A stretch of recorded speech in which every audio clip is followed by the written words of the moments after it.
This is a download from BBC Learning English. To find out more, visit our website. 6 Minute English from the BBC. Hello, this is 6 Minute English from BBC Learning English. I'm Sam. And I'm Neil. It's raining again, Sam. I've had enough. It's been drizzling. That's raining lightly all week. I know what you mean, Neil. Living in a wet country like Britain, I sometimes wish I could push a magic button and stop it raining. And ironically, people living in hot, dry countries need rain but don't get it. If only we could control the weather. Well, it's funny you should say that, Neil, because you're not the first person to have that idea. In this programme, we'll be hearing about cloud seeding and geoengineering, two controversial methods scientists are using to manipulate or change the weather.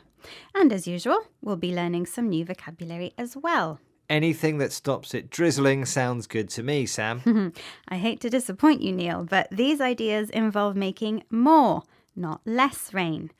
We'll learn the details soon, but first I have a question for you about the wettest place in the world, a village which gets nearly 12 metres of rain a year.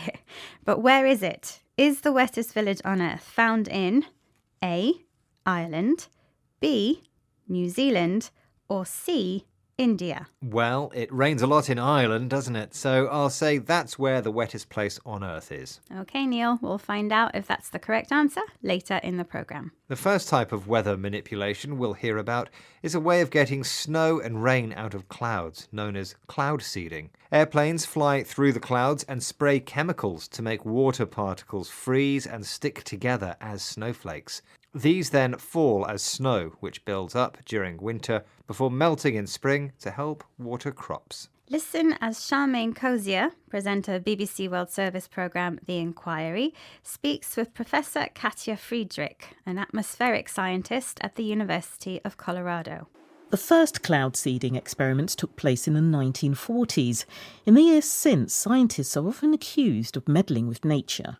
People are thinking, you're putting some substances in the atmosphere that should not be there.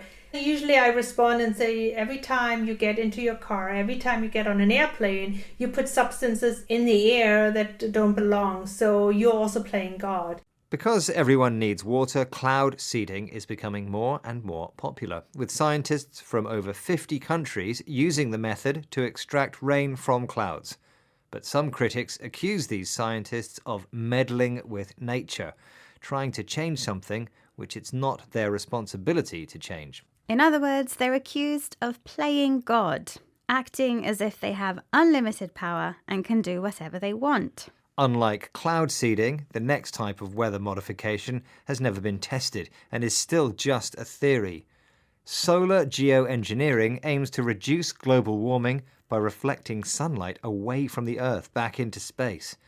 This involves putting tiny particles called aerosols into the stratosphere, the band of sky 20 kilometres above the surface of the Earth, about twice as high as airplanes fly. Although it's never been tested, the method is controversial, as Charmaine Cozier discussed with Harvard University Professor of Engineering David Keith for BBC World Service's The Inquiry.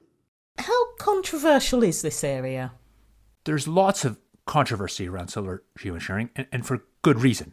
People are, I think, sensibly scared that this could provide an excuse that allows countries or companies to avoid doing the work that has to be done to cut emissions. But in fact, controversy has really waxed and waned over time. So in the early work on climate change in the 1960s and 70s and early 80s, these ideas were just part of the way we talked about what might happen about climate change. And then as climate change became more politically central, say in the 90s and 2000s, there was really a taboo. David Keith believes that geoengineering could provide an excuse for inaction on climate change, a reason for countries to explain why they did not take action. He says controversy over the method has waxed and waned, an idiom connected with the cycle of the moon, which describes something that increases then decreases over time. In the 1960s, for example, geoengineering was uncontroversial, but by the 1990s it had become taboo, a subject that is avoided for social or religious reasons. While these ideas to change the weather have potential benefits,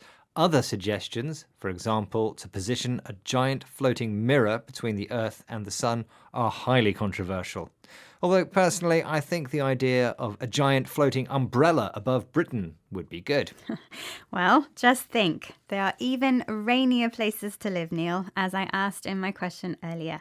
In which country is the world's rainiest village? I guessed it was in Ireland. Which was the wrong answer, I'm afraid. In fact, Mawsynram, the world's wettest village, is in the Khasi Hills of northeastern India. With around 12 metres of rain a year, I guess it's not somewhere you'll be visiting, Neil. Okay, let's recap the vocabulary we've learned, starting with drizzling, which means raining lightly.